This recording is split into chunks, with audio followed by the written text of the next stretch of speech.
It's also possible our thoughts are not generated internally by the machinations of our physical brains. For much of human history, people have believed in external sources for thoughts. Picture your brain as a radio that receives incoming signals and translates them via electrical activity into thoughts in your head.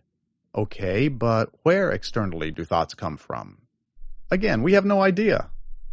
Perhaps Satan's and God's angelic messengers are fighting for your immortal soul by whispering thoughts continually into your head, encouraging you to follow the right or wrong path to your eternal reward or damnation.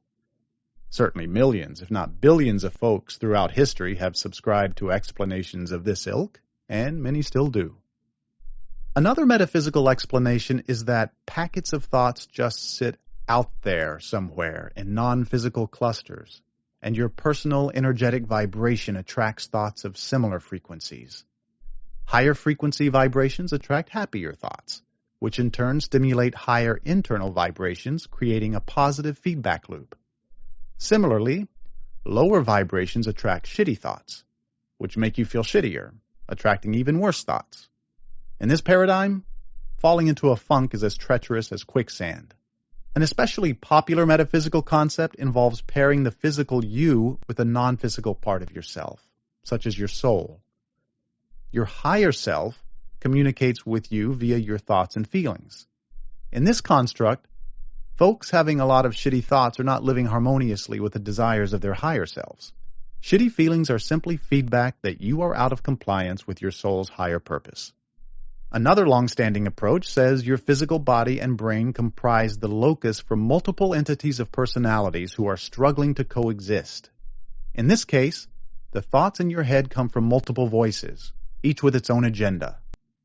Among the countless variations of this theme, Sigmund Freud dominated psychoanalytic theory with his description of the interminable battle between the conflicting unconscious demands of the wild child id and the parental superego, with the hapless ego suffering as forbearing mediator. Freud's protege, Carl Jung, added a second level to our internal unconscious dimension, the collective unconscious, which further influences our thoughts through instinct and ancient archetypes. A more recent variation on the multiplicity of subpersonalities jostling for control of the mind is the Internal Family Systems Model, IFS, developed by Richard Schwartz, Ph.D. Schwartz's model claims each individual's mind has an indeterminate number of parts that fall into the categories of exiles, managers, and firefighters. The intention of each part is something positive for the individual, but sometimes they carry burdens that force them to go to destructive extremes. It's the role of the self to take the leadership position and create balance and harmony among the parts, similar to Freud's concept of the ego's role.